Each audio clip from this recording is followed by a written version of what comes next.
Of course, we discuss issues pertaining to health, and of course, we provide information that can help you to enjoy the best health possible. All right. This evening, as always, I have with me Dr. Sonia Nixon, and of course, over the past 2 weeks, we've been looking at a new focus on health. All right. Last week in particular, we looked at the nutritional side of things, of course, linking that with medicine and so. And this week, very, very, very important aspect we'll be looking at, that of the environment. And you probably asking yourself, well, what does the environment have to do with my health? Well, guess what? Today I saw a very interesting quote, and it says, health matters when, or the value of health, that is, yes, the value of health is seen when sickness comes around. Now, you start thinking, right? Sickness, the environment. There we go. Doc, good evening and welcome to another Doctor and Call. Good evening, and good evening to Grenada. I feel like I haven't left. I feel like I was here last night. Yeah, I know. It's important. And you know, I think we cannot underestimate the value of this topic. See the people who live in North America, do you see what's been happening with the snow? Oh yes, yes indeed. What happens if you get sick when there's a snowstorm and the roads are impassable?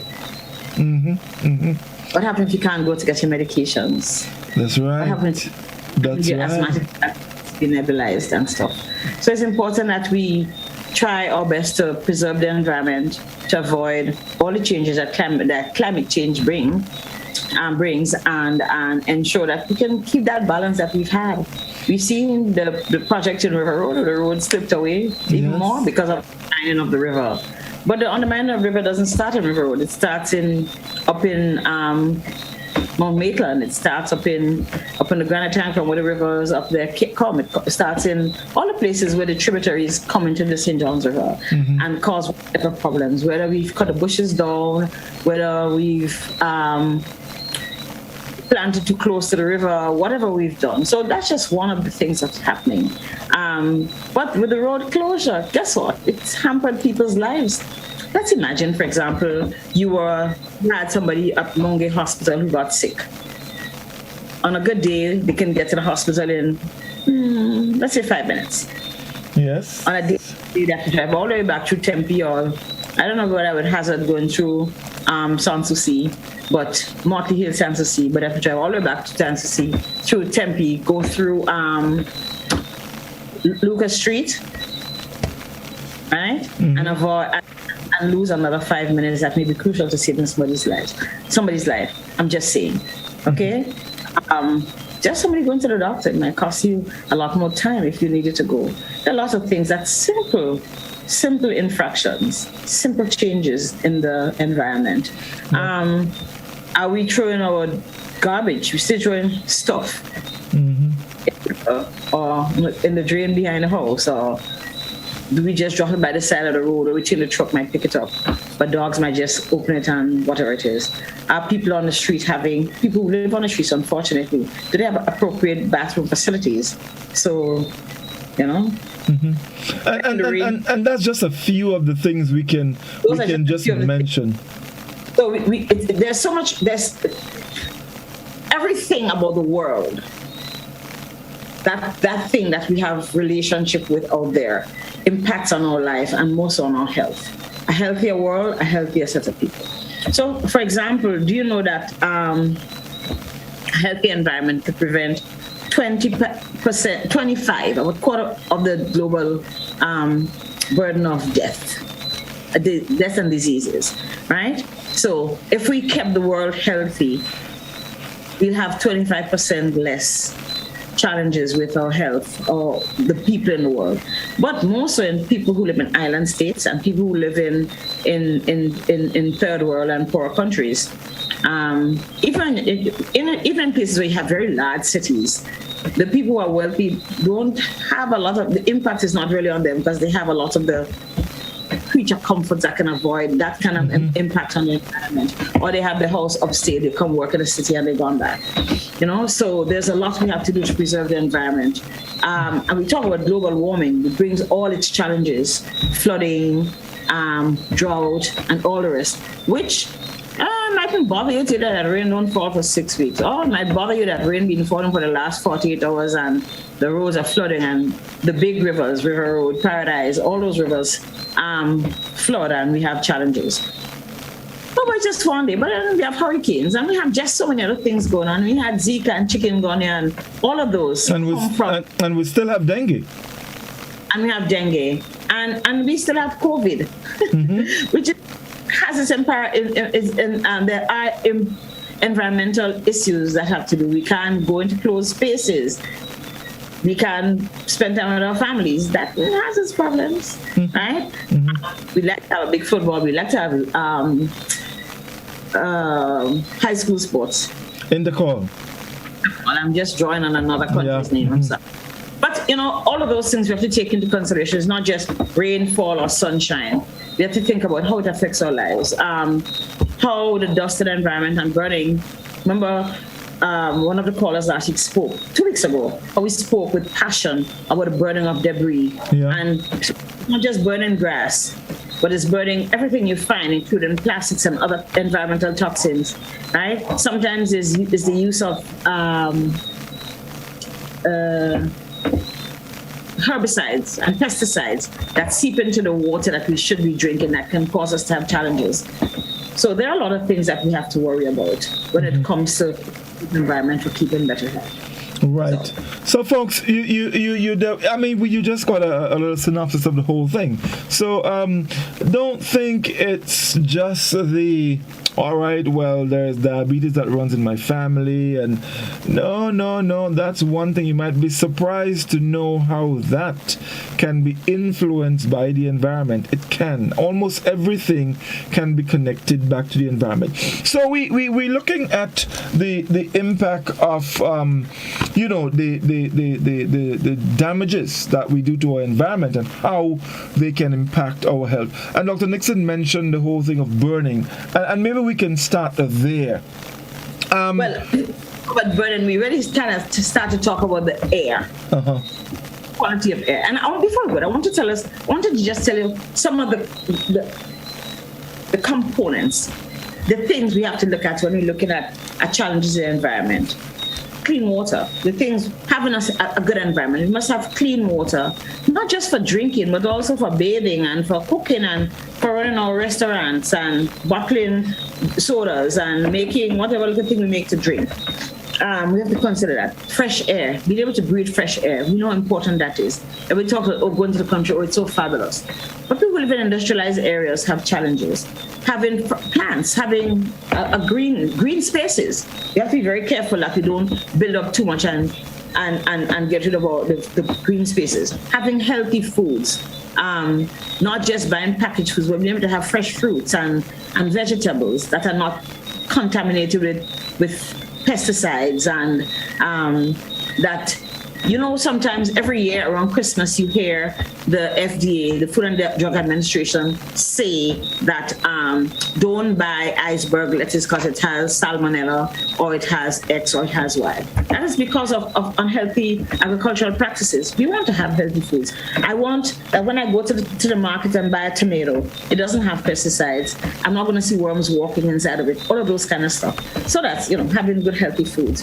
Of course, that there is in fact tomatoes. We want to ensure as well that our climate is stable. Not you can't can we have carnival or not? Is it okay that are we going to have to change the time we have intercall because all of a sudden so much rainfall that we can't have intercall for 2 days? Those kind of stuff. Getting our children to school. I don't want to take my child from one place to the other and you can't get back because the river floods at the end of the day. Sanitation and hygiene, very important. How do people dispose of their body waste and where they put it? Does it get back into the river? Are people still using the river as a means of where they pass their stools, right? Can they go and have a game? So if I'm bathing down the river, is it okay? Can I use the water in the river, down the river to brush my teeth? Can I take it from and boil to drink? right? Can I wash my clothes and don't expect that I'll see larvae on my clothes that come from somebody throwing their pig effluent out? Protection from radiation. We hear people say wear sunblock. Yes, but even also look like me and you supposed to wear sunblock because there's been so much of the ozone, that protective area that has been lost because of burning and other practices, especially coming from industrialized country. We know that is improved. Do you remember shortly after we had, when COVID started and China locked down? Yes. You remember the environment, the air was always polluted in China? Yes. There were children, there were people in China who were seeing the blue sky for the first time. Yeah. I mean, that was a big thing. That was a big thing in the news. That was a big thing. So that's the environmental damage that we do every day. Those are things that we inhale. Those are things that fall on our clothes. Those are toxins that we don't even know what they are, right? That might get into our agricultural produce and all the rest. We want to also ensure that environment includes safe and healthy workspaces and schools, right? Think about it. If you had to come to my office on a day when the elevator broke down, you wouldn't be a happy camper, would you? My office no, seriously. So I want to make sure when you come into my office, I mustn't have pieces of carpet where you're likely to trip. Your children must not be bouncing into tables or at school. In your office, you must have space where you can sit, where the light is good, where the light on your computer is good, where there's a place to go to the bathroom, that the bathroom and the kitchen don't open into each other, and all of those things. And there's actually a bathroom, a sanitary bathroom that you can use, that is fresh water, that people can go and take water from the tap, and if they want to drink room temperature water. And other elements that come with having a safe space. Does rain come in when you in your office? Is it too hot? Is the AC okay? Do you really need AC or AC? Do you understand those things?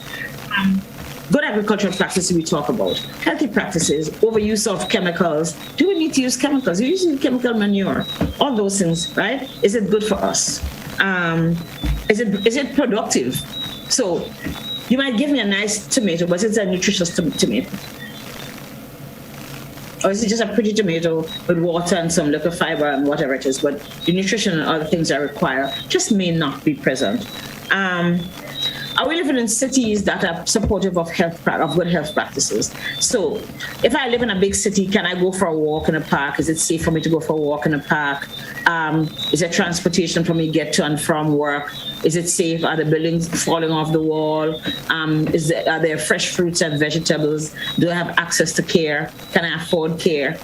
Right? Is it that the care, the health care that is there is minimal considering the overpopulated environment in which we live? So all of those things. And of course, you talk about the built environment generally. So one of the things we probably haven't seen, because we don't have that much problem yet with water, damming of the river. You know the issue with the Indians on the reservations and the damming and the Hoover Dam, and how the Hoover Dam stopped water downstream. Yeah. And Indians who had their farms and stuff ended up having to depend on what we call government cheese. So the government brought in packaged foods that they were processed already, cheese and milk and stuff, whereas these people are accustomed to living off the land and farming. So once you dam the river, they no longer had the opportunity to grow their cattle, to take care of their cattle and do all the agricultural products that practices that they were so accustomed to that they lived. They put in order for them to have someone, they put casinos. What did we have? People who had malnutrition, people who had a whole lot of other health problems, premature delivery, women, and a lot of substance use, depression.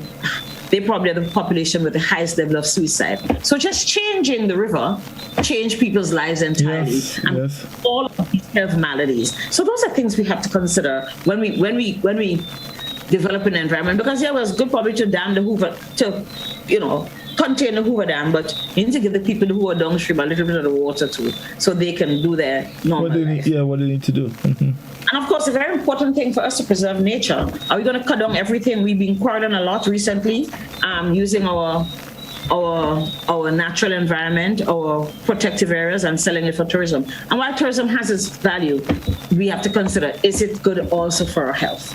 Mm-hmm. is that practice good for our health? Are we going to get rid of the wetlands? Where do the birds go? When the birds disappear, what happened to the animals, the other animals who depend on them? The circle of life, according to Elton John. Right? And when all that effluent from the hotels go into the sea, what happened to the fishing industry? Is it sustainable? And et cetera, et cetera, et cetera. I remember as a child, when I was a little girl, I went to Grand Beach. I remember I couldn't open my eyes on the beach in a day because it was pristine white with all the sun. No, the sun is not necessarily as white as it used to be even quarter century ago. So, those are effects of environmental change. So we have to be very careful when we construct an environment so that people still need a beach to exercise. It needs to be a place of relaxation. It needs to be a place of recreation. We go, we meet our friends. That's healthy. We smile, we play bat and ball and cricket or whatever we want to play, football, water polo, whatever we do, go dive, go snorkeling. Those things should be things that we should be able to enjoy the environment while we preserve it. Because at the same time, going on the beach doesn't mean that you leave a Coca-Cola. Sorry, not Coca-Cola. This isn't against Coca-Cola. Leave whatever garbage, tins, sodas, your plastic drinks, your containers that you decide you're not carrying home. That's not how we take care of our environment. Because when we do that, we kill a fish out there. Right? When we drop our 6-pack cans in the water, it just strangles the turtles and the fish that are going out there. So we have to be responsible for preserving the environment so that the environment will also take care of us. Doc, this is beautiful. You've brought in so much here just to sort of show how important the environment is. So I want to come home with it now. And I get the feel a lot of times our people don't take the issue of safeguarding our environment seriously.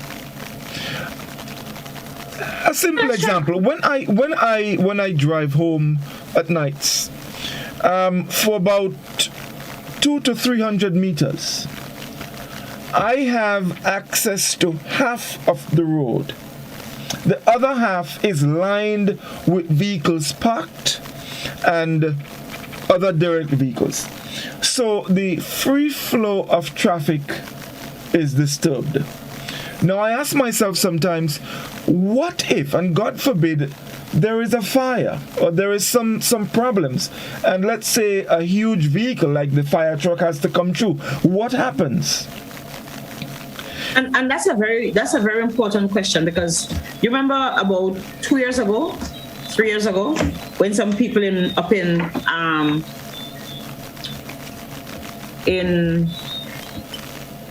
Bellevue lost their houses. Yes. Because when the truck came, somebody had vehicles parked, maybe a garage, maybe not, but they had vehicles parked, and the trucks couldn't advance. And I guess if we go from the consciousness or the conscientiousness that it could be my house and I have to make sure that my house don't catch a fire. And if everybody considers that I don't want my house catch a fire, even that selfish, we'd probably leave the road patent. Leave the road open and accessible to everyone and all kinds of vehicles. I was driving out this morning from my road and a man was double parked talking to somebody, but he was kind of parked almost across the road. So for me to go out, I tooted him. He didn't even hear that I tooted him, right? I have to literally ride the bank, right? When he is double parked. I have to ride a bank so I can go to work. But guess what? What if the bank was slippery and my car overturned? Or somebody else who doesn't have as much drive experience. So you have to consider those things. Look, the transport system is a very important part of the environment because the roads and stuff are there for social and economic purposes, principally. And we have to consider the people, the Ministry of Infrastructure, I think, has a responsibility for ensuring that we have roads that don't have potholes, so you don't drop in it and a woman who's pregnant loses her baby. Roads that don't have loose debris, loose stones and stuff, so you don't slide, because most of our roadways are hilly, right, and full of corners. That the surface is smooth, that it is roads that are in good state. That's a responsibility, because we don't want to have injury, because that's what we can have.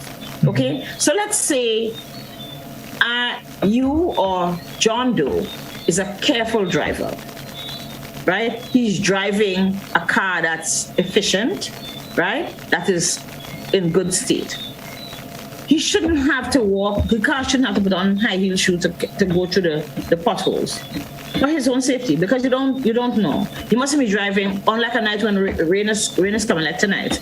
You don't want to have to discover, oh, there's a trench right here, and I just broke the front part of my car because I still need my car to go to work tomorrow. I might work with emergency services, right? I'm still a productive member of the environment. So the environment the roads must be in good condition. But I also have a responsibility to make sure that the car I buy is in good condition. It mustn't be emitting kind of toxins into the air, right? I'm sure that my car is constantly being serviced if I know it's not as new, right? And even with new cars, you have a time to service your car. That's why when you go to pass your car, they ask you that you have something. And our passing system is very superficial. If you had to do like in other countries where you have to literally strip it down, almost strip the car so that it can be passed, it'd be different. And why do we do that? Because we have seen an increased number of motor vehicle accidents. What do motor vehicle accidents do? They kill us. That's the most extreme thing. When you have somebody who dies on the road, you have to have forensic investigation. It costs money to do forensics. But on a morning when I'm coming to work and an accident happens in Granans, God forbid that somebody dies, Granans by... You remember when they had an accident with a truck jackknife? Yes. Down by Sands afternoon? Yes. People miss the time. So the economic disturbance it causes, the social disturbance it causes, somebody might be going to the hospital. Do you remember when they had the thing with Chris, whatever his name, in Jersey, when they changed the road and they had all the backup of the road in New Jersey like 4 or 5 years ago? Highway Gate, what do they call it? And you remember? No, I don't remember that one. And they changed the road, and the traffic coming out of a certain part of Jersey to get in to go to New York, and to go to Jersey City and New York. The traffic backed up for hours, for miles. All they did was change some of the cones, and that was just spiteful, okay? Chris Christie. Okay. And do you remember that? When they changed the cones, moved the cones by a couple meters. And so it means that merging, so they moved the cones like a couple meters down, so merging became difficult. People couldn't come, people died. Emergency services couldn't get... Because you there, you have to inhale carbon monoxide, and carbon monoxide is extremely poisonous. People could not get to the hospital. People who were going to start their jobs that day lost their jobs. Those are the things that happen. You don't have a job, you can't take care of your family, you can't buy food, you can't buy medicine, you can't take care of yourself, you have depression, you have stress, okay? Your pressure goes up, and a whole lot of stuff happens. So it's not just that the road was blocked, it's just that people's lives are affected in very real ways. And so we have to be responsible and make sure that we have vehicles that can move. But then again, if your brakes give out, you might hit somebody's child on the road. God forbid. Yeah. Or hit somebody on. Well, we can recall, Doc. Was it about a year or two ago when a bus took a dive on the carnage, and the reason was that the brakes cut. Brakes weren't. They were. Well, that was the reason given. No, and the impact it has. Yeah, but think about emotional impact on the families. What if that lady were the lady who passed, right? What if she were the chief breadwinner? What if she had an older parent who was taken care of? That she was the person who took care of them. It means that somebody else's life is affected. So we need to think it's not just an accident. It's an accident brings a lot of unfortunate outcomes. Yeah. So everybody's responsible. You spoke about carbon monoxide, and a lot of us don't know about it. It exists, and especially in older vehicles that are not properly serviced. Oh, yes. And it can be dangerous. We haven't had a lot of problems, but it's not going to happen. The more we have older vehicles, the worse. And then we put all these older vehicles on the road. And what happens when you put older vehicles and they can't move anymore? They become vector sites where mosquitoes and rats and other vectors. Yes. And bring diseases. You guys know what chikungunya. I was not here in chikungunya. I only heard about it, and I'm glad I wasn't. Okay. Mosquitoes love me, so I'm very cautious. We had chikungunya. We had Zika 3 years ago. We have leptospirosis, which is transmitted by thing. We have other diseases.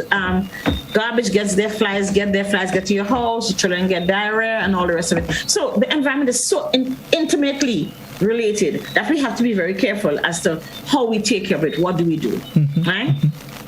Dengue, which is, when you were a child, there was no dengue here, right? Do you know that? Yeah, I don't remember. I mean, No, there was no dengue. I remember reading about Aedes aegypti in the book, going to primary school, and even when I was going to high school and university. Dengue was something I learned in the book. No, it's endemic. No, it's something that exists in our country because we've had all these Aedes aegypti mosquitoes. We didn't have those when I was a child, right? And because the world is so small, people come and they bring in and things happen. All different things, yeah. Right. But so we have to take precaution to prevent all of those happening. Because we have challenges with the environment, correct? No, people still collect water. Have to collect water because in dry season they may not have water. Most of our population have access to running water. But sometimes there's no running water in the pipes. People have to fill their barrels and stuff. There are practices that we must have, which includes closing the barrels, covering the barrels, disposing properly of our garbage, and we have a relatively reliable system of garbage collection. So you need to seal the garbage properly so rats don't go in there and walk on your counter and give your family leptospirosis, which is potentially fatal, which can kill you. Yes. Right? You cover your barrel. You also make sure I don't drink water to your barrel so everybody get left in the house. Or drink water and pee like they would do. Right? Especially if you put poison, they will go seeking water. If you have whatever rodents, right? So we need to cover our water to make sure that mosquitoes don't go in there, right? And have good practices. You don't just put your dirty hands if you come from the bathroom. There's just so much, and everything is interrelated at some level or other. I want to talk about air. Because we take it for granted, right? But Doc, just before you go to that, we were talking about you talking about clean covered water and all of that. Because and I just want to put in something here. There are people, and I have no apologies for saying that. There are people who keep their environment, I'm talking about their home, their yard, filthy. The environment, filthy. Now, I recall as a little boy growing up, every morning, I had to clean our gap, strip the gap, make sure it was clean. No old stuff, nothing. You make sure that your yard around your house was clean. Now, you drive to some, and the condition you see of some people's homes. I wonder whether or not we still have the health inspectors who go around. I remember we used to have this card on our house. They would come by, they would do, I didn't know what they used to do at that time, but I knew there was a card, and they used to come and they used to write something.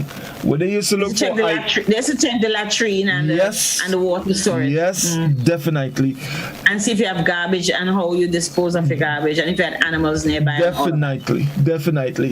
Bottles of, I mean, the way some people keep their surroundings, it is deplorable, and I don't know if they understand or they don't take it serious, but how you keep your environment can seriously impact your health. And sometimes when we keep our environment in that condition and something goes wrong, we say it's Obia. People spoil us. Oh, Obia is a strong thing, man. I never know Obia was so strong. Well, that's what they say. Yeah. But we have to. So, we need to keep our environment clean. That's a very important point, because you see, let me tell you something. It's not only that it's not only healthy adults. We have very vulnerable people. We have children, very little children that live in our environments, and we have older people with immune systems that are very compromised, who require very safe environments in which to live. And you mentioned the whole thing about having clean environment. So something as simple as throwing a battery out. You know, a battery, a car battery, a radio battery, whatever you use your battery for, a flashlight battery, releases lead into the environment. Children run up and down barefoot. We play cricket, back and ball without our shoes. And guess what? Children absorb lead into their system, right? Or they put a hand in their mouth after they touch a battery, whatever it is, the lead is absorbed. And you know what it does? It actually prevents our children's capacity to learn, causes brain damage, and again, we get into a cycle, continue the cycle of poverty. Whereas a child should be able to learn and improve his life and improve his family's life. If the child has to deal with lead poisoning, right? You know you have a child that's sick, puts extra burden on the family. The child may need more care.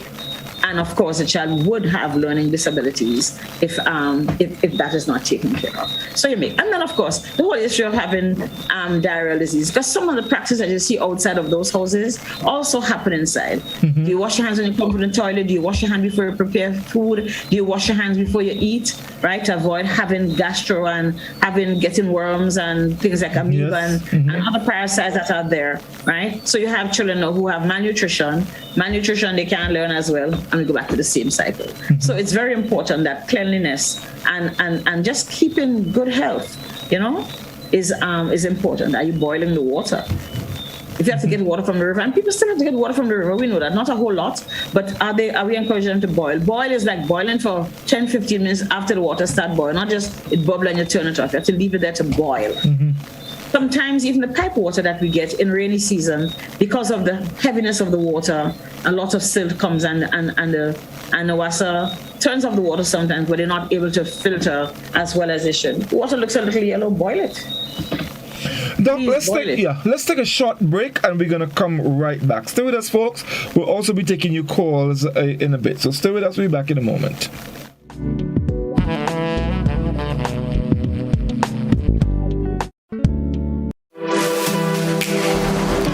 Here is a little known fact. There is only one place in Grenada that you can get an MRI scan done. That place is Spicile Imaging Center. Yes, Grenada, that's the truth. Other centers could offer you other scans, but Spicile Imaging provides an authentic MRI scan. Here's another little known fact. Spicile Imaging has 3 centers. We operate at Grenville, the Carnage, and at the Ocean House, Grandlands. We provide the widest range of laboratory tests and services. CT scans, x-rays, mammograms, ultrasounds, and a host of other services. We are fully staffed by a team of family doctors and specialists. Call us today at 444-7679. or 406-1500, or visit any of our 3 locations. Spicile Imaging, from seeing the doctor to getting lab tests, scans, and pharmacy services. We are here to take care of you. If there was ever a time to keep and stay healthy, it's now! We at Hills and Valley are here to help you take deliberate steps to maintain your health. We stayed true to maintaining the most comprehensive rates while stocking the widest range of medicines and health devices, including personal protective equipment. There are so many benefits shopping with us. You get great savings through discounts for senior citizens and reward cards for loyal customers. Ask about owning yours today. Visit us at Halifax and Grenville Street, St. George, Jubilee Street opposite the Grenville Bus Terminal, and at Hillsborough, Carriacou. Our wholesale distribution on Halifax Street also stocks the widest range of pharmaceuticals. We are with you on the hills and in the valleys. We are Hills and Valley Pharmacy. The Caribbean Awards for Excellence. I have a real responsibility to the people who play the marks.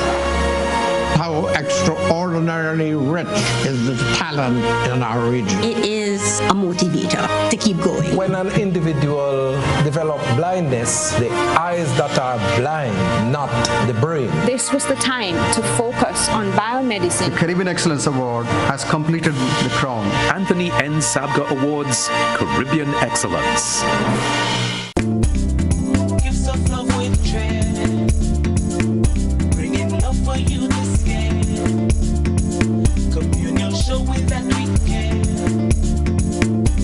with gifts of love with dread. We're bringing you gifts of love with cheer at the communal. This Christmas, we are your Santa. It's all about sharing the warmth of this season with those you love. Get in on this special loan, taking advantage of great interest rates with no principal payments until January 2022. Share the gift of love. Make it a merrier Christmas with the communal. Exciting prizes for members throughout the promotion. For we are your Santa this Christmas. Offer ends January 31st, 2022. Lending terms and conditions apply. Communion show with that we care. G Squared, Gary and GT, covering all angles of your morning. Top-notch music, entertainment, live interaction. I don't have the proper vocals. I don't know if you have the proper vocals. Neither one of us are singers. I don't have the proper vocals. So let me put you on the spot. I want to hear you sing. Happy birthday to you this morning. Happy birthday.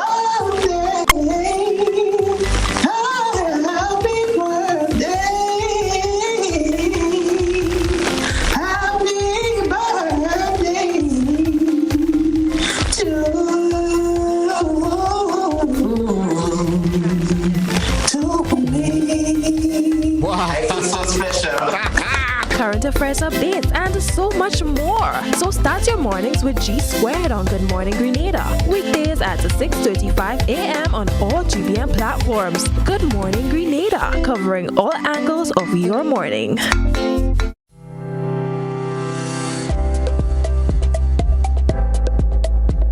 Grenada's chief medical officer has ordered that all confirmed positive COVID-19 individuals, their contacts, and members of their household must remain in quarantine or isolation for 14 days.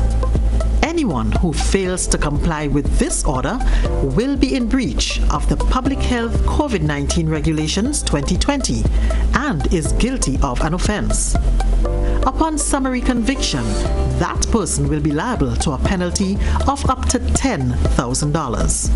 A message from the Ministry of Health.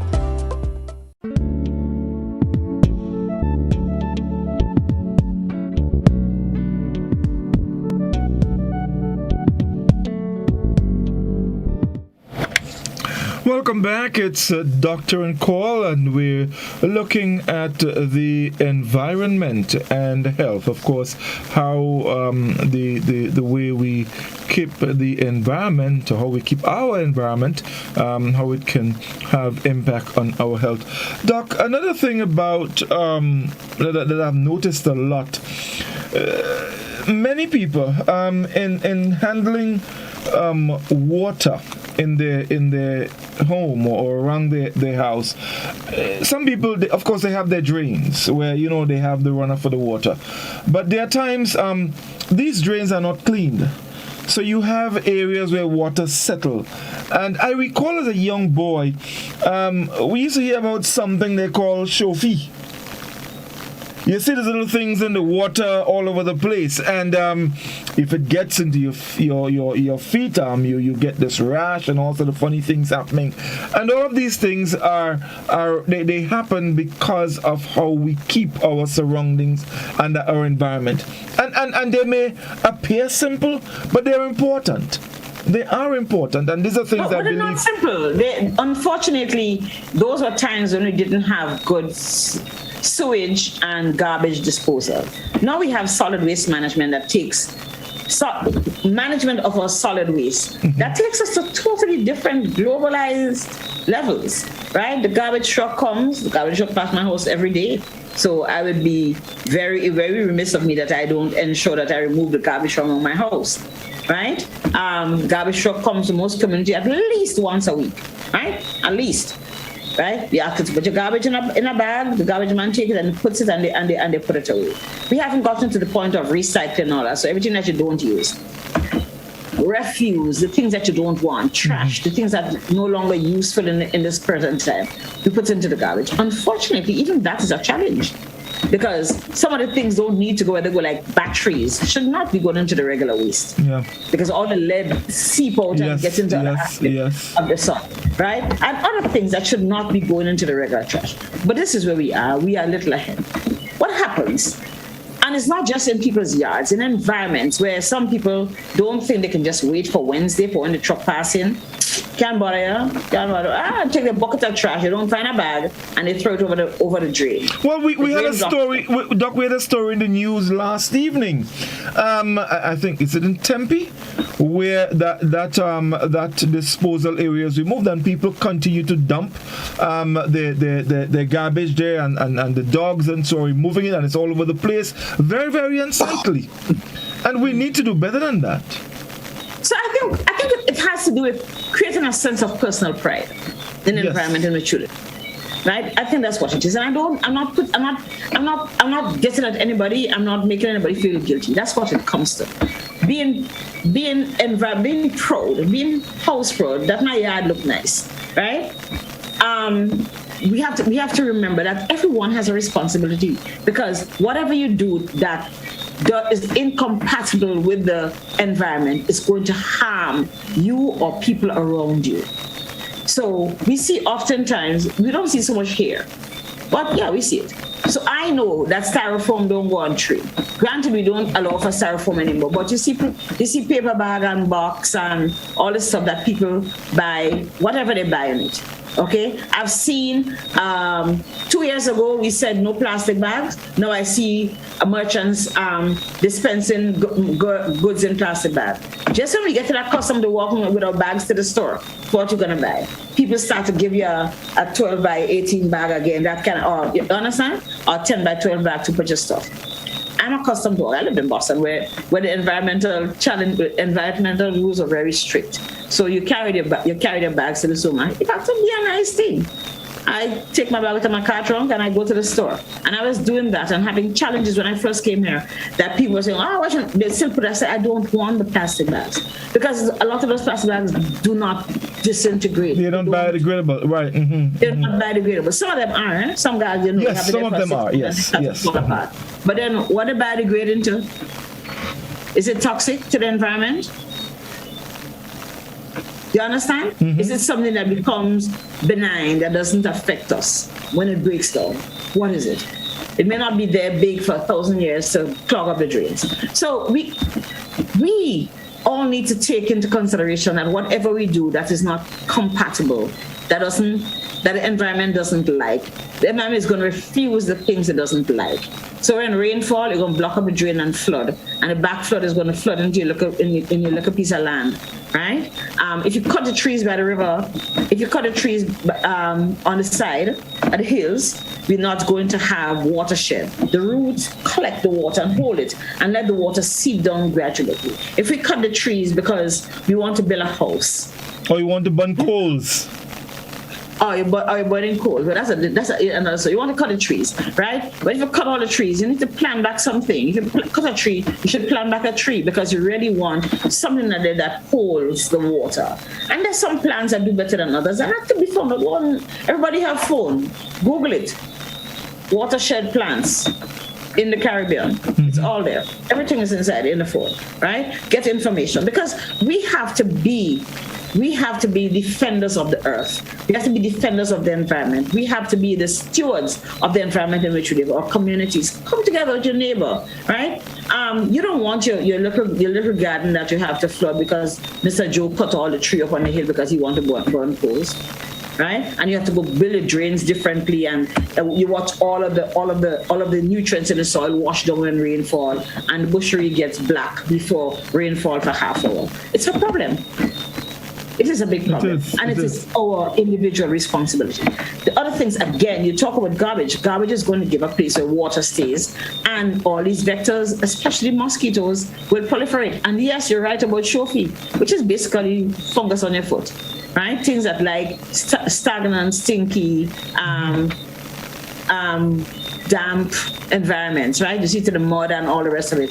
And we run up and down, and in your time, our parents weren't as well off, and we run barefoot and all the rest of it, right? And we get challenges.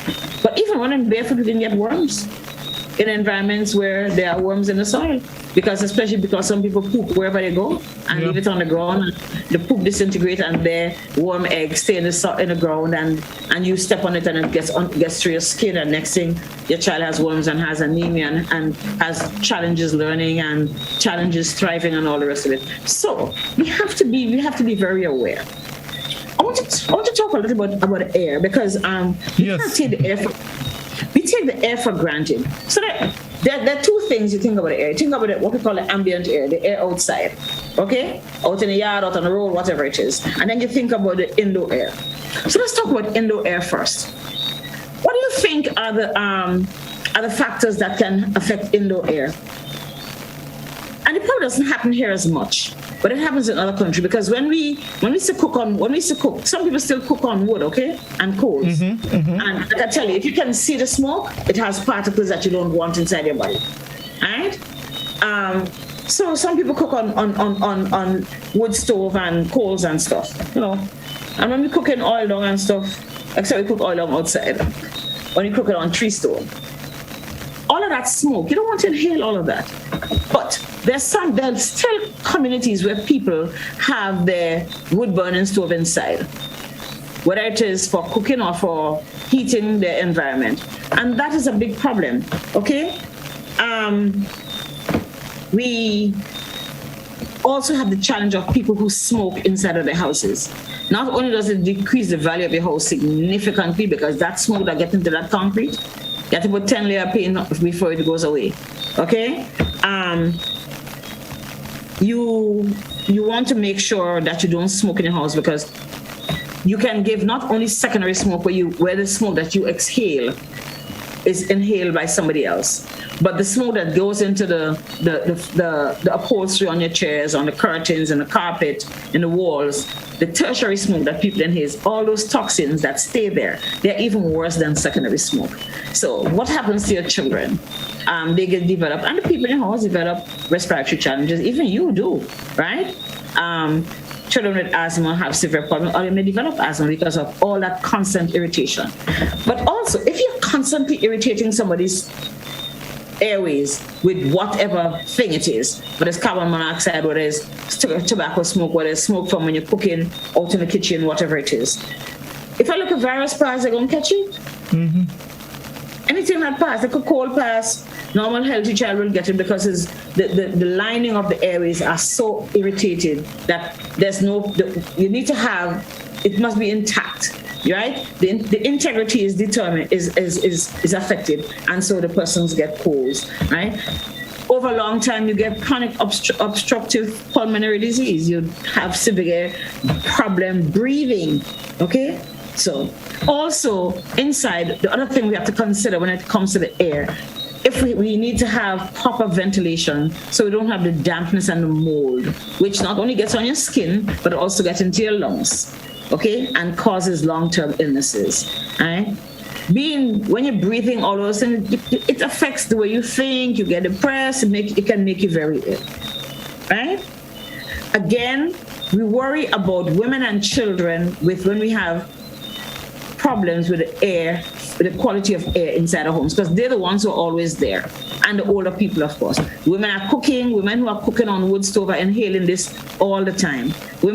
Children especially younger children in the house are constantly inhaling this bad air. Newborn babies. People come in and grandpa smoke, granny smoke tobacco, everybody smoke. No, that's not good, right? But then there's the ambient air, the air outside us. We spoke about the vehicles and the older vehicles that we have in the community that emit a lot of toxins into the atmosphere, and the fact that people don't service the car, you'd have all this buildup of soot and all the other things that come with the petroleum that we use. So that emission. In industrialized countries, or if you live in an environment like our caller the other night spoke about living close to the factory, and they were always burning whatever products of industrialization. Yes. Whether it is a straw, whether it is they're getting rid of the toxins that they use to cut down, to get rid of the bush before they recycle, whether it is just burning bush. You talked about that burning bush, right? And burning other debris and whatever waste people burn, right? Whether we have to be considerate. Remember how we suffered when we had Sahara dust for months? Yes. Right? Not only was it a disgust to have to clean this dust that's stuck on everything, this very fine dust. I had contact lenses. It was miserable. It was miserable because every day I feel like somebody take a million pins and stick into my eyes. I was constantly washing my eyes. But think about your little children who can't manage. Rub their eyes, get bacterial infection in their eyes. Think about the asthmatics who have this constant invasion of what we call particles. Yes. Right? And then one day we had blue dust arrive because the soot, the volcanic ash from the Spanish coastal volcano, remember? Mm-hmm. This is what, 2 months ago? Yeah, 2.5 months ago, when we had the volcano in Las Palmas in the Canary Islands, right? So imagine, and when we had St. Vincent, when we had Soufriere, do you remember what happened in Barbados? Yes. Right? Right? For a couple of days, it was just total. No, Barbados had to close the airport down. They had inches of in the airport. So, and people had similar problems. So those are the other challenges that we have in ambient thing. And of course, those of us who burn coals every day or use fossil fuels for whatever industry, even gas, okay? We have to focus on supporting the presence of renewable energy, all right? There's the sun. How are we going to translate into solar energy from using gas? Okay, those diseases, the air diseases of ambient air challenges cause us to have things like hypertension and strokes and chronic obstructive pulmonary disease, right? And especially in countries that are poor. And we're not necessarily rich, okay? There are a few people who are rich and have some nice boats out there, but they're not us, right? We are more of a middle income, some of us, but there are a lot of very poor people, and they run the disadvantage of having to do coals and cook on wood stone and stuff. And we have to get to a point where our social services can help to improve the way people live. Those are what we call social determinants, determined by the fact that people are poor or they're uneducated and they don't have the ability to move ahead to do things that will fit. All right. Children, in cases of respiratory challenges, will have respiratory problems. We talk about asthma and always having colds and runny nose and allergies and stuff because of these constant things. But we can have birth defects. We can have smaller babies, right? We can have poor brain development where children are inhaling all these toxins in the environment. They talk about obesity. We talk about decreased lung function from chronic problems, asthma, we said, air infection, and even cancers. Those are the things. Because if you're constantly inhaling all these toxins, you can have your children develop up to cancers. So we have to be prepared to avoid it. Yes, indeed. So, one of the things, and I think a caller last week mentioned it had to do with the burning, and it's a very serious issue, and I just want to appeal to people to be mindful of that, because you don't know. There are people, as you mentioned, Doc, who suffer with asthma and other respiratory conditions, and it can be very, very, very uncomfortable for them. So we need to be mindful of that. Now, I want to open up. But burning is illegal. It is illegal. It is illegal. To start with, and for those very reasons, apart from the fact that if you burn in the summer, burning bush in the summer close to your house, you can burn them. We still have people who have wooden houses. I saw one of my friend's house in a very upscale area that had shingle roof burn in half hour one day because one woman decided that she was going to sweep up mango leaves and catch it afire, put a little bit of petrol on it, the wind took it. And I kid you not, in half hour, the shingle was gone and the house was engulfed. And this is this is upscale living. Okay, so we have to be very careful and think about losing your house. Who wants to lose their house? That's more stress. That's another health issue. Of course. I mean that is problems. That's problems. Doc, our telephone has been going for a while. So I'm gonna. The telephone line is open now, folks. The number is 435-2041. If you have any questions that you would like to ask or you want to contribute to the program, you can do so right now. The number again, 435-2041. Yes, 435-2041. That's the number you can call, and you can be part of the discussion that we're having. All right, we're looking at the environment and how when we don't take care of it, how it can affect our health. Let's go to our telephone. Doctor and call, good evening. A person, good evening. I want to compliment Dr. Nixon for pointing out a lot of the things that happened today.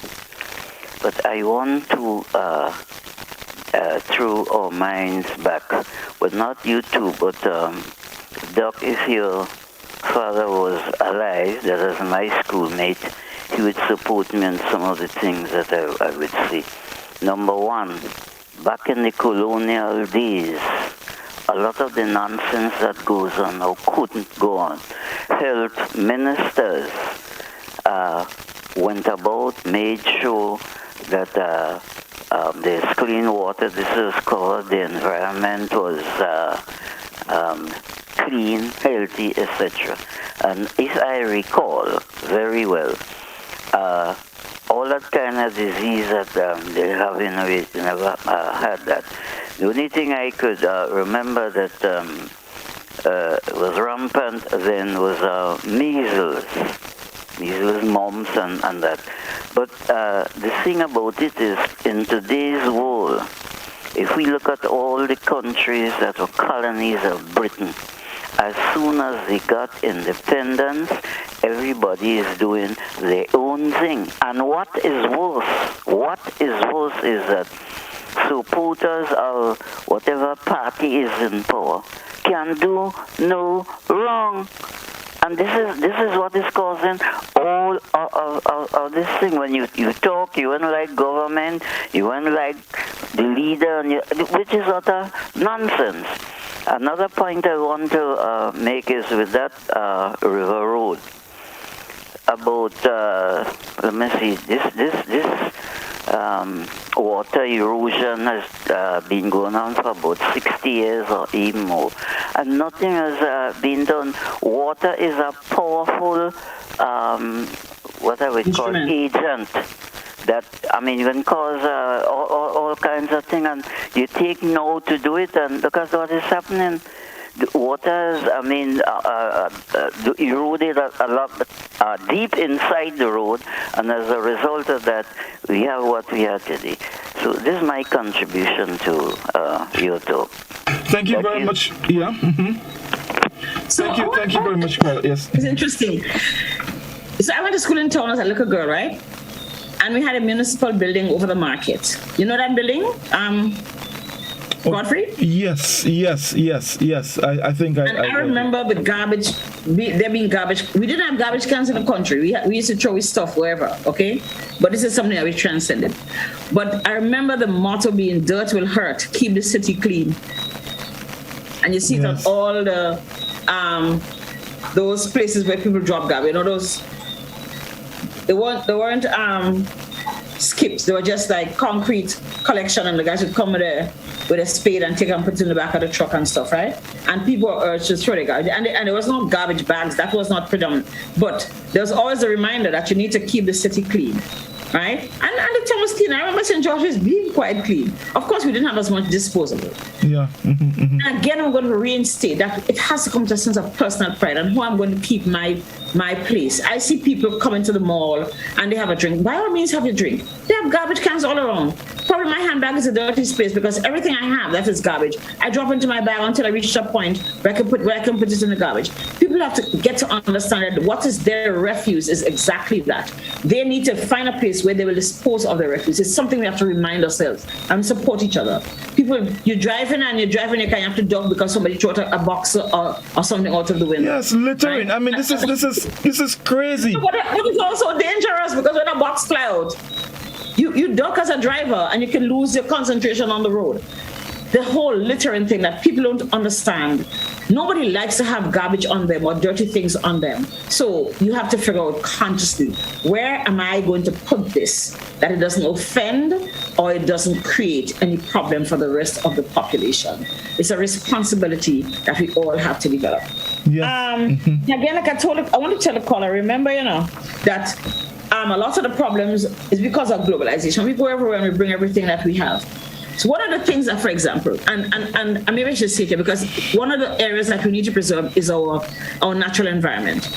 Some people come in and they contraband plants and all the rest of it. And there's a reason why you shouldn't bring certain things without declaring it a planned quarantine. Because we bring mites and termites and all of these things, diseases, yes. Right? Look at the black thing we're having on all our plants. Where it come from? Yes, I don't know. Maybe killed off something. I don't know as agriculture, but we have to be very cautious and responsible. I tell you, don't bring no apple. Don't bring this. They know why they tell you don't bring it. It's not to spite you. Eat all the apple you want when you're in America. When you come down here, if you have apples, you have to declare them. Or if you want to bring apples, there's ways to do it. And you can go to the Department of Agriculture and they give you certified travelable, whatever you want to bring, and you can bring it into the country, right? Just how we're not supposed to take pork. The Americans don't allow you to bring pork or any pig products into the country. You carry it, you get charged, right? That is why when we carry some of the fruits and stuff, they say you can't carry it in, and they take it in. There's no need to break the rules. The rules are ready to keep our environment healthy. Just remember that, okay? And the thing about the rivers, remember that rivers are continuous, and what you see down in the bushery has nothing to do necessarily with River Road. It has to do with what we've done up in Boca and Vandom and Willis and all other places where the rivers fly down and the rivers slide down into we cut bush on the side of the road. We do everything so the river now loses control. We don't have any watershed. We drop garbage in the water. I don't know, fridge don't grow on tree. Why is fridge in the bushery when river falling, when rain coming down? Right? Pieces of wood, construction trees. The only that should come down are things that grow on trees, leaves and branches and coconut. But the things we see coming down the river is untenable, is unacceptable, because it means that we are not taking care of this environment. And as we claim that we're Christian people, we have a right to be stewards of God's earth. We have a responsibility to be stewards of the earth that God gives us. Because if we take care of it, everything that we need is there. Every single thing that we need is right there. Indeed. So let's go back to our telephone. Doctor Call, good evening. Yeah, Godfrey, good afternoon. Yes, good evening, caller, go ahead. Yeah, I stayed right in Dabo, right, overhanging the stadium. The most pollution in Dabo is CDC, you can remember CDC? That way the power station, they will generate current for the whole of Grenada. And the pollution in Grenada here is the whole of Grenada getting pollution, River Road, Dabo. The river, I'm talking about the river now. I walk in the river. River Road, personal thing, the river coming down from St. John. The river coming down from St. John. People in River Road, they are outlet to go out in the river. You listening to me? Between me and you, personal thing, from St. John, from by Decaulde, the river coming down clean. When he coming down clean, the coke factory there, before he had a soap factory there, the coke factory sending out the waste on them. The flour mill sending out the waste on them. The waste on them coming down in the same river there. So you can't blame people in River Road. You have to blame the institution and them what they sending out the waste on them. And I want to hear what you have to say. Have a good night. Thank you, caller. Thank you very much indeed. Well, that was something we actually spoke about earlier about people, about waste management. Industrial companies are responsible for ensuring responsible disposal of their waste. It's as simple as that. If it's going to go into the water and damage the quality of the water, even at the end of the river, at the end of the river is the sea. You know, so after the river is the sea, right? So we have a responsibility, and there must be standards for constructing industrial entities. You know, how do we get rid? And solid waste probably has to be part of all of this. I'm sure the planning division does have the solid waste part of it. When people are building houses, are we going to tell people, well, if you're building a house, you have to figure out that you can have access to the garbage collection, right? I'm going to tell people, when you're building a house, please make sure you have a place to park your car that is not on the road, right? Exactly. It's your house, right? Those are the stuff we have to get ahead. We have to get ahead of the challenges that we have. It might not be happy for some people, but at the end of the day, I think it's going to help us to preserve the earth as one. What are we doing, for example? Rainfall, right? A lot of rainfalls. How many people have harnessed any of the rain that fell in the last 24 hours? How many people have, and then we're going to say, Lord, it's dry, and it's, last week all this rainfall, and this week I don't have no water. Times have changed. Times have changed significantly. It's been cold in St. George's, I know, but the other parts of the country, every night for the last 2 weeks. Cold enough that people who are accustomed to sleeping uncovered are covering, and people are using blankets because it's chilly. Okay, that's unnatural for us. Right? Climate's changing. We see flooding, rainfall, 1 hour, and the whole Atlantic flood out. Okay, we have to figure out how are we going to be responsible for the things that happen. Yes, indeed. 435-2041, that's the number you can call and you can ask your question. Let's get back to our telephone. Doctor and call, good evening. Yeah, Mr. Godfrey, good evening. I'm trying to get. Yes, sir, good evening. I have 2 quick points to make. Now, up on the gut area coming down from the Boca to go down, like you pass in Magidon and come out to this guy passed away now, Ben. And to go down to Dunfermline, the bridge, the flat bridge. Sorry, Godfrey, can you just turn the volume down a little? It becomes difficult to hear. Thank you. Yeah. Sorry, sir. Sorry. Hello? Yes, go ahead. We're listening to you. Oh, sorry.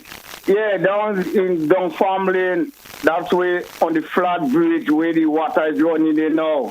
Because they do some work that the bill it's a new bridge. Yeah, I know what you're talking about. I know, yeah.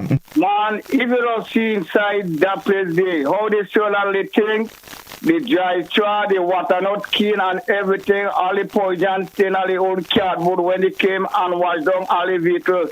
And all these things going down to the bushway and to the sea.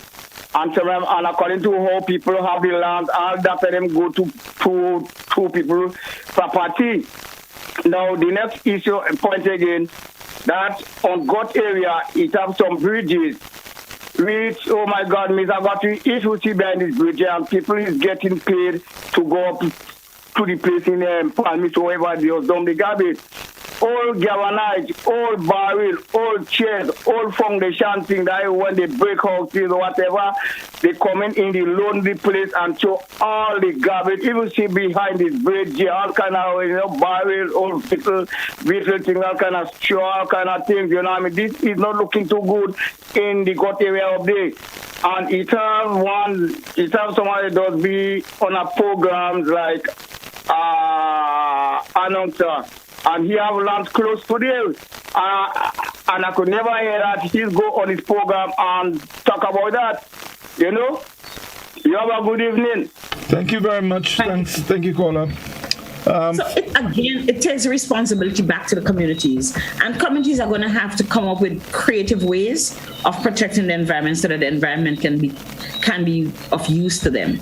Right? Because once you start having floods, you're going to have soggy lands. You're not going to be able to plant as the same crops that you're planting. Or if you have drains if you don't have drains, you're going to have a lot of loss of topsoil and all the rest of it. So you're not going to get food, the quality of the food, and we'll be affected, because remember what we're talking about is how does the environment keep me healthy?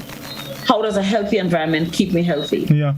Of course, we have to consider that there must be policies at the top level. Government must have rules and policies.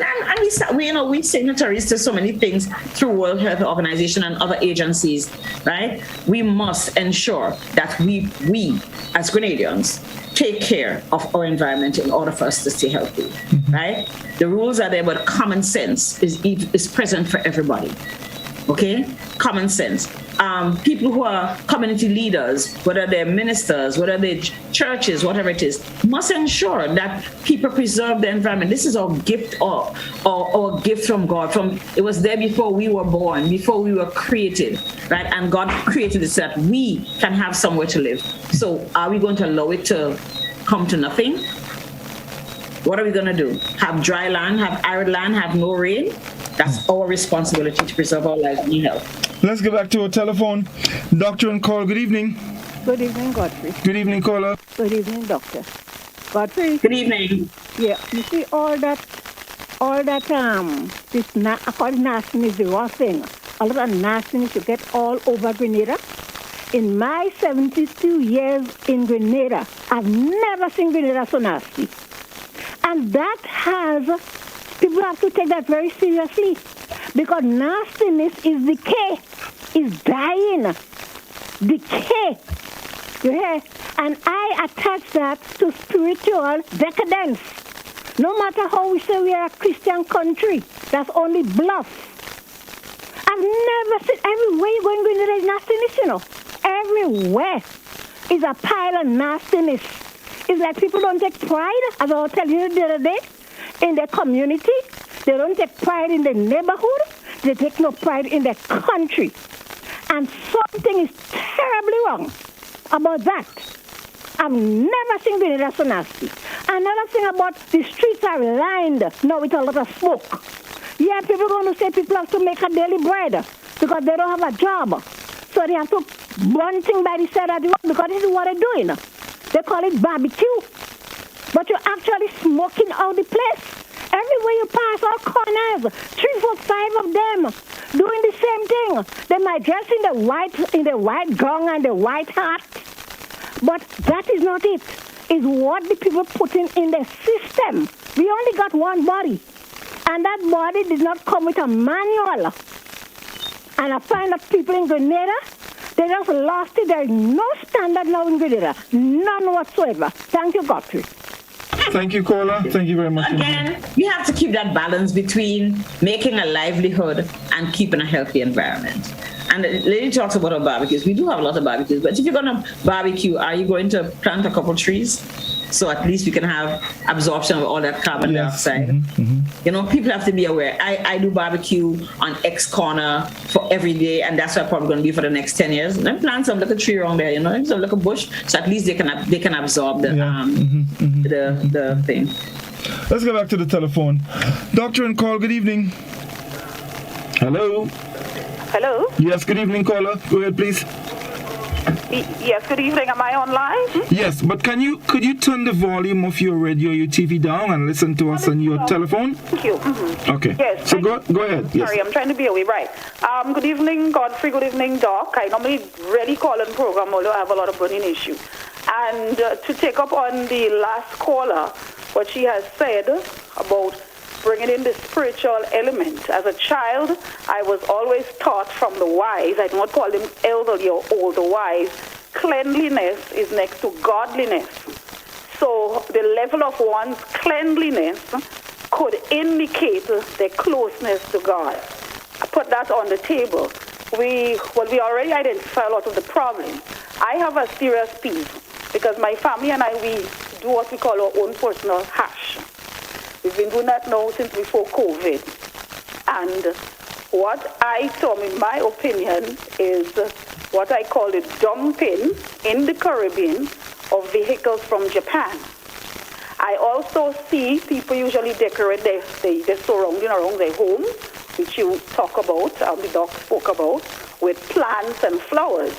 These days, every single household has 1, 2, sometimes 3 and 4 abandoned vehicles. So I call it a new form of decoration.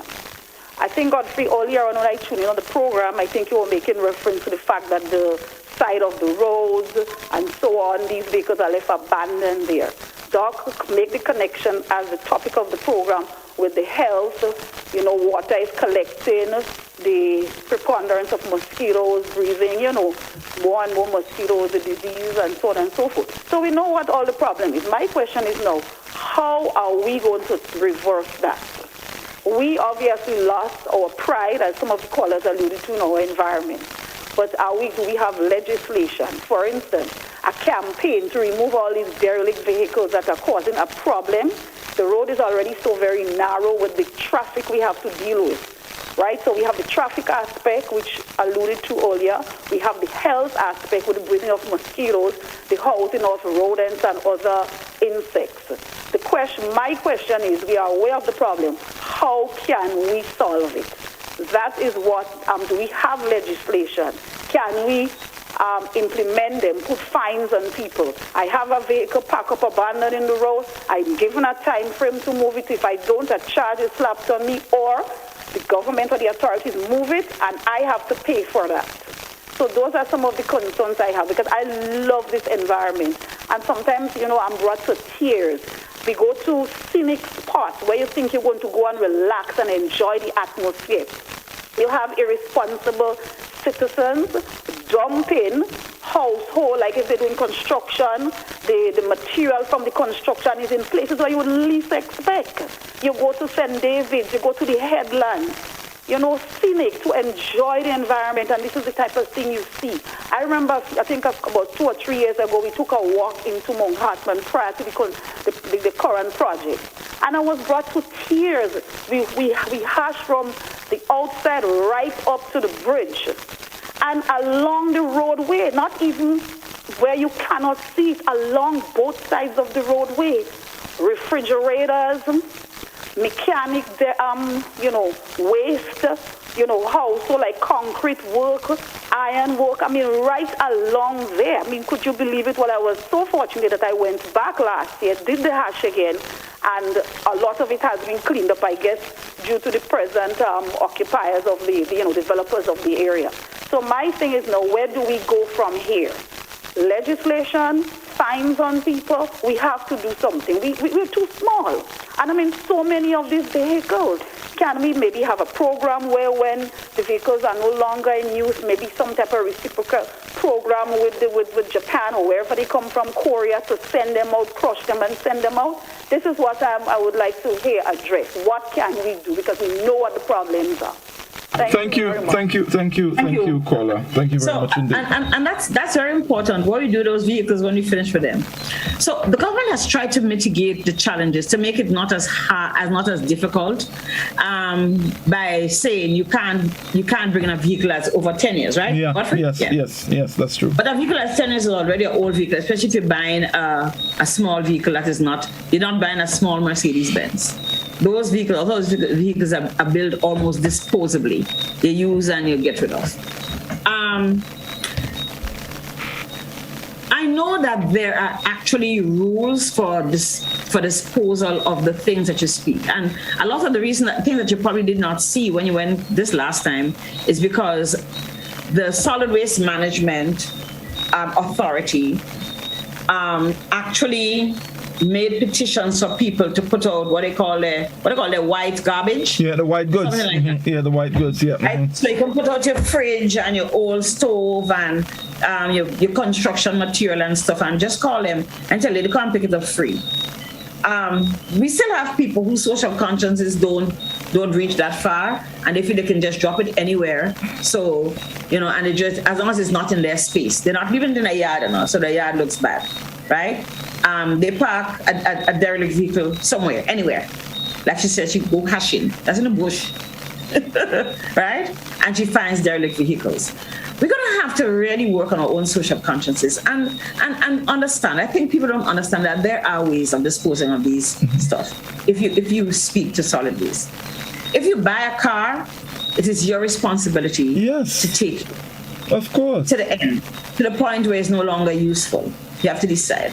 And like I said, we're probably going to have to go to the point, because that's going to have to come for consultation and coming and building new policies, because there are policies for solid waste management. But stuff like, if you're building, make sure you have a yard, because you can't have 3 cars out on the road, because one, the ambulance can't reach me and I don't want it dead just because the ambulance don't reach. The children have to walk on the road. You notice, like in town, right? In the afternoons, people park in front of KFC and in front of Republic Bank on what's the name of that street at the bottom of Market Hill? That's Granby or on Granby Street. On Granby Street, and people have to walk on the road. I'm like, really? And I stopped and I asked a police officer, sir, could you ask the drivers, please ask the drivers who parked on the side, because I'm having difficulty navigating from the bottom of Granby Street to get to Halifax Street because people keep coming out on the road. So could you ask the drivers to remove their vehicles from the sidewalk? And he says, have a good afternoon, ma'am. In other words, don't tell me nothing. Right? But people are going to have to be responsible. If you're going to build a house for a car, because most houses are. I was thinking of Island in the Sun, which was done in 1955? In the 50s, right? A long time ago. Mm-hmm. Right here. There are probably 10 cars on the island, or 20. Now we have 45,000 cars? A lot. 40,000 vehicles? Lots of vehicles, right? Lots. Mm-hmm. And it's your right to own a vehicle, but it's also your responsibility to ensure that your vehicle is not an encumbrance. Exactly. You can't just block traffic. You can't just have them anywhere, and they know is well maintained. That your vehicle is not spewing blue gas, blue smoke when you rev it up. All of those things, because it does affect other people's lives. This is one environment we all exist, and there must be balance and there must be harmony. You see, Doc, what I really want to get home, especially to people who do these things, that they are creating a health hazard. They're probably not understanding. They're probably not understanding it, but they are. So I started talking a little earlier about the importance of transport for social and economic purposes. We need to have buses and we need to have cars and bicycles and bikes, because it makes it easier. We can get to work, we can get to school, we can get to recreation, we can move our products to market, we can go to the bank and carry more food, we can do whatever it is. But it has to come.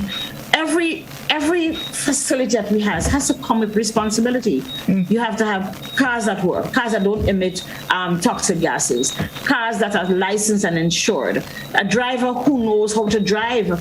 Do not go into a vehicle and drive if you can't drive. And if you've been driving for 6 months, you cannot drive. Trust me on that one. Okay? When we have accidents, we put a lot of strain on the healthcare system, because if you get into an accident and you have 10 broken bones and you're unconscious, you're going to stop all the people being sitting waiting in the emergency room with their asthma and with their other reasons, their pressure elevated because for whatever reason. You're going to come and then you take the operating theater where really and truly the lady who has been having bleeding for the last 4 months and was due to have surgery this morning, right? Because she's an elective surgery, or the man who has had a hernia and needs his hernia repair, because he's elective, he has to step back and give you that chance to be in the theater just because you're driving and you're driving fast, or you're driving a derelict vehicle. Right. So I'm saying it all is interrelated, because when that lady who has 4 children, because she's having so much bleeding, can't go to work, her children have challenges. Right? The man who is a head of household, who needs to fix his hernia so he can continue to work as a laborer, as a carpenter, who can't get his hernia fixed. His family suffers just because you decide you must drive some little old car fast. So we have to understand it comes with responsibilities. Yes, you have a right, but you have to exercise whatever your responsibility is in order so the environment can be a happy one. Everybody can party. Right, let's go back to the telephone. We may have time for 1 or 2 more calls. Doctor and call, good evening. Yeah, good night, Godfrey. Good night, Doc. I saw a program on Discovery in 1994 concerning Japan. Told the people to get rid of all the vehicles and buy silicon, the environment dirty and polluted. And the plan is to get all the vehicles, ALL, all the vehicles making the pass, gasoline and diesel vehicles of the country, get polluted. The country get polluted and harm in the country health-wise. England, France, and other countries getting the vehicle by 2030, they give a lifespan, whatever. Get all the vehicles they make for diesel and gas out of the country and get friendly vehicles while they're making modernization right now.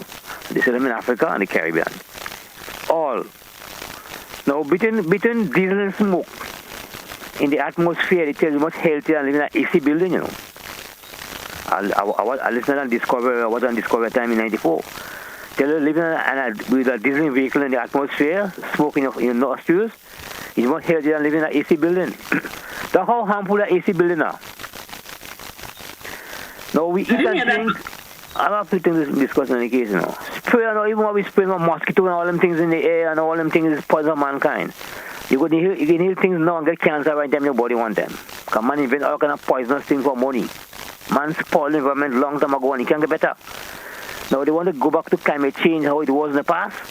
No, we had donkey carts in all the days gone by. Donkey cart was going on history, donkey carts. The road was built with donkey carts. They built houses close to the roadside.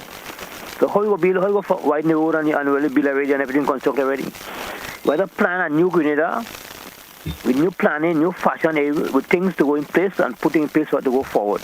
But what already there, you can't change it because they are already built so already in the past. Now to build solid roads to last long, you can mud build a foundation build to a road to last 150 years. So all them things we talking about in this time is true. We have to plan and constructing to go forward for 150 years again. Thank you, caller. Thank you very much indeed for your contribution. Doc, we practically out of time, but we can.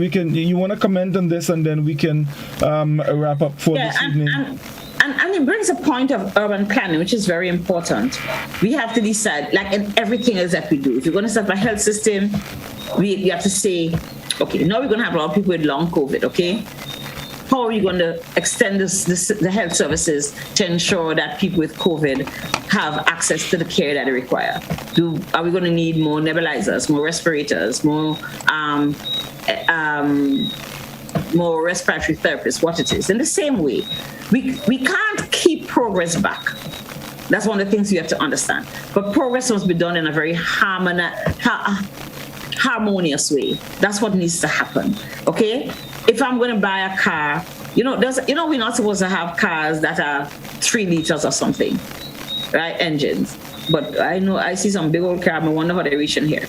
I lived in an environment I'll tell you, where they have 65,000 people in a very small space, and you only allowed 1 car per household, not bigger than 1.6 liters engine. They have a lot of motorcycles, right? Yes. You can have 10 motorcycles if you want, but you can't drop it there. First of all, they can't park on the roadside.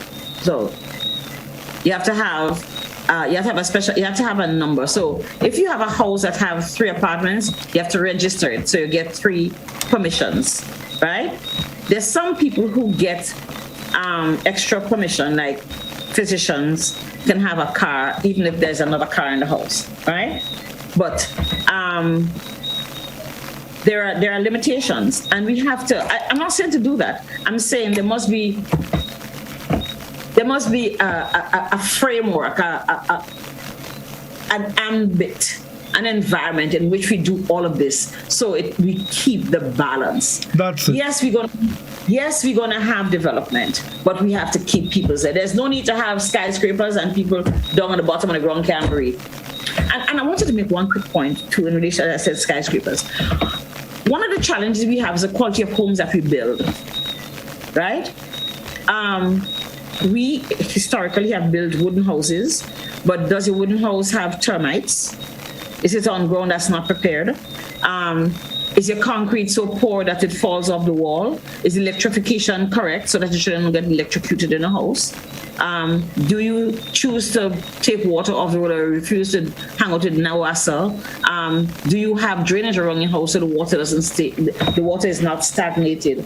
Do you have proper sanitization? So you may not have a flush toilet, but do you have a healthy pit toilet? Because a pit toilet is a healthy thing.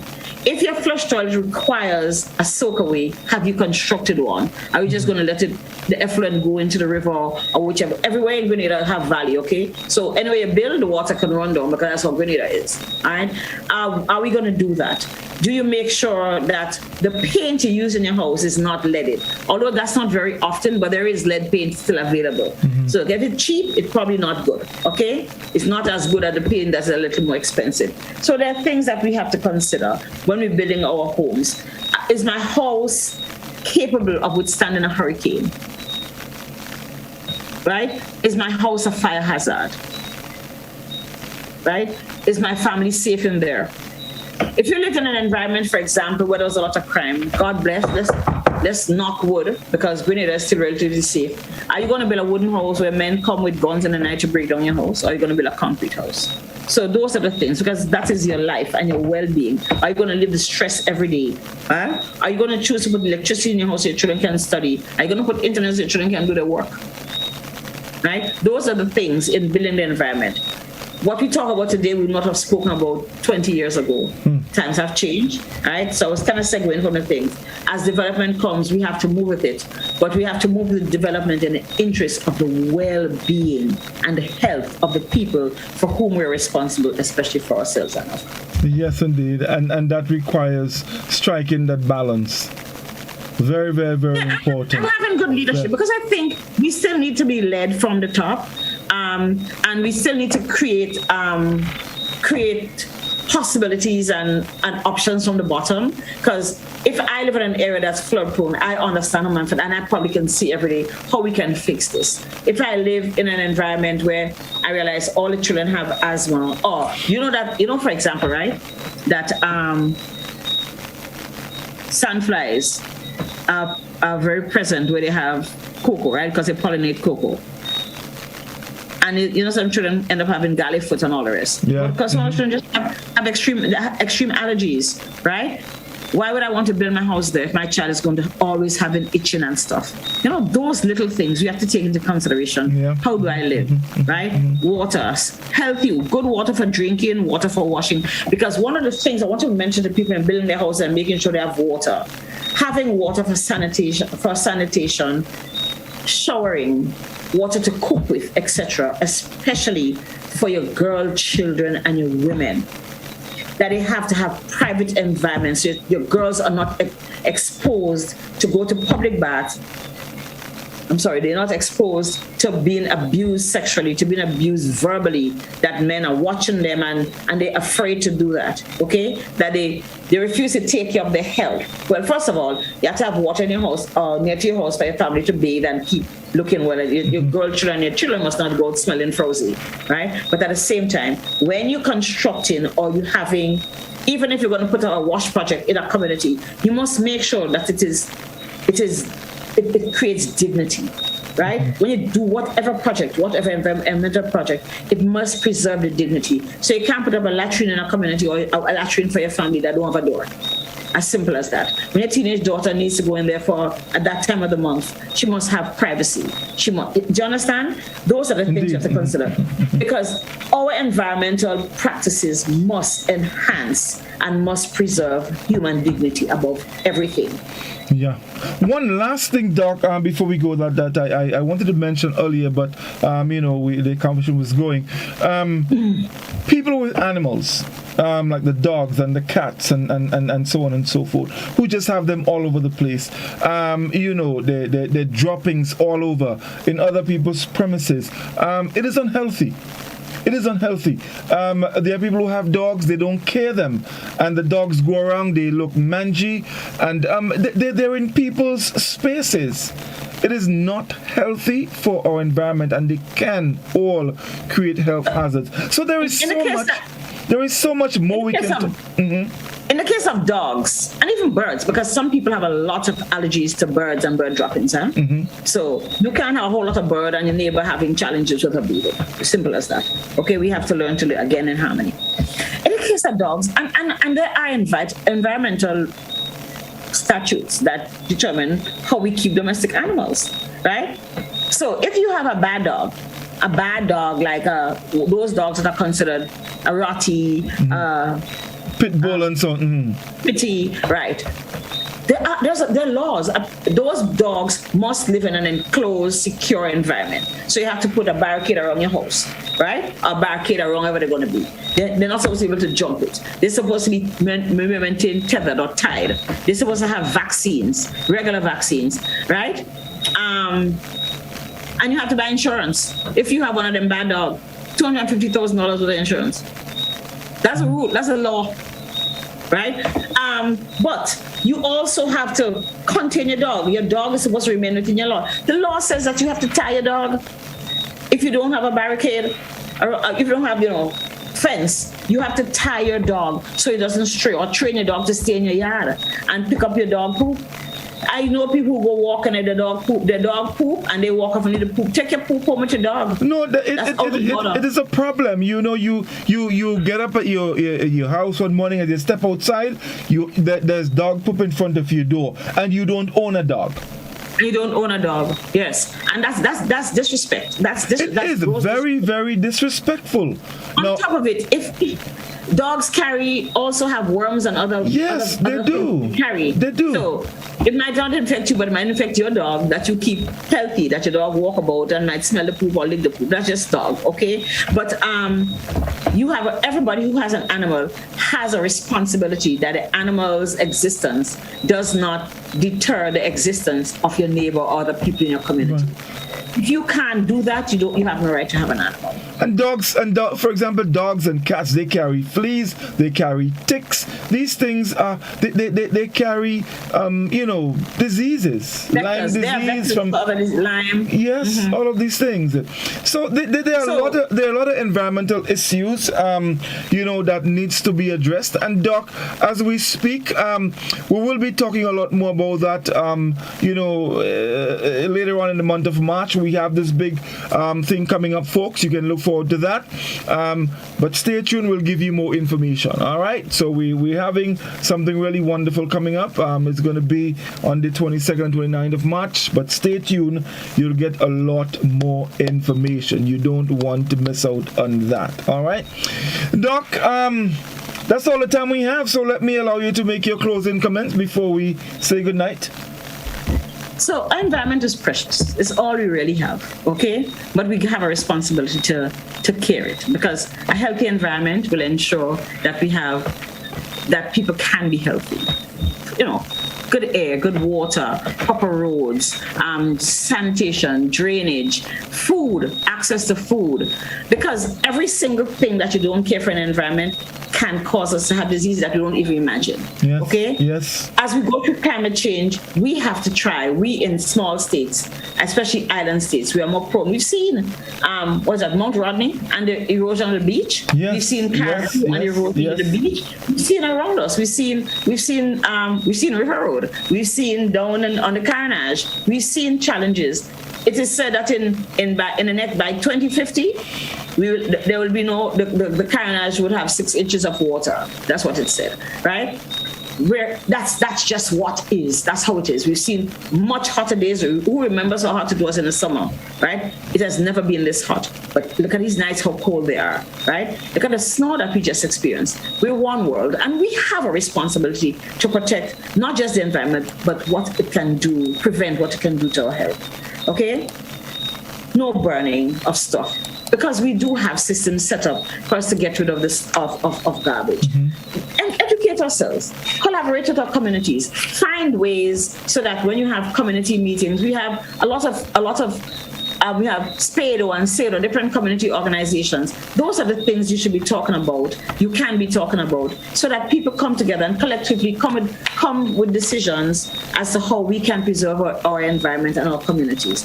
Yes, the government has a role. The government has a role for policy and implementation of policy and laws.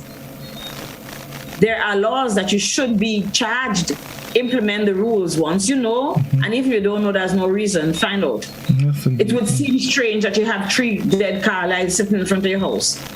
That's not normal, that's not natural, that's not aesthetic, and it's not good for you, because it creates a lot of stress and make your blood pressure go up, and the oil roll and fall into the waterways, and you bleed the car engines right there, and it goes in the drain, and it kills all the fish in the sea. We just interconnected. think about it. Think about how, just go Google, how can I preserve my environment? Right? How can I take care of my health through ensuring that I have a healthy environment? Okay? You're going to build a little tank behind your house so you can harness some of the water. Put it on the house like the people in Carriacou and Bermuda do. So there's always water. So you can have your little garden outside your house. You can have food. You can have healthy foods, because that is what it is about. There's no need to have no big lawn in front of your yard, because lawn can't eat. All right? But make sure there's food. Make sure that you're happy. Make sure your children have a place to run. When we building communities, we must have place for exercise, safe place for people to walk. Right? Play football, play cricket, play netball, whatever it is. There must be safe and recreational spaces. Those are the things. There's no need to build a community and that can't exercise and doesn't have a little shop next door, another little recreative place, a hairdresser, beauty, Those are the things that make human life happy. And it's good for your health. Right. And of course, you must have access roads that can take you to your health center, that can have to your community center, you can share ideas and build together, that people know that I have to keep well while I make my environment well.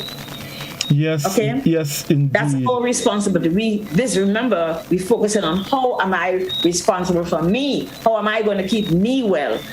Let's not blame one another. Let's see how we can come together and solve there's some basic issues that we can all work together. Sit to your church, sit whoever you need to talk to, and let's save this earth. Yes, thank you very much. I just want to leave two little quotes with you folks. The first one is, health is not valued till sickness comes. And I think I said in the beginning. And the other one, success begins with hard work. But guess what? Happiness begins with good health. And if we have a healthy environment, we're going to have healthy lives. Let's value our health. Let's not wait until we get sick. We can avoid sickness if we value our health. Thank you, folks. It was indeed a pleasure. We look forward to being with you next Tuesday again on Doctor and Call. To have a good night. Thank you very much. All the best. Thank you, everyone. Good night. Good night.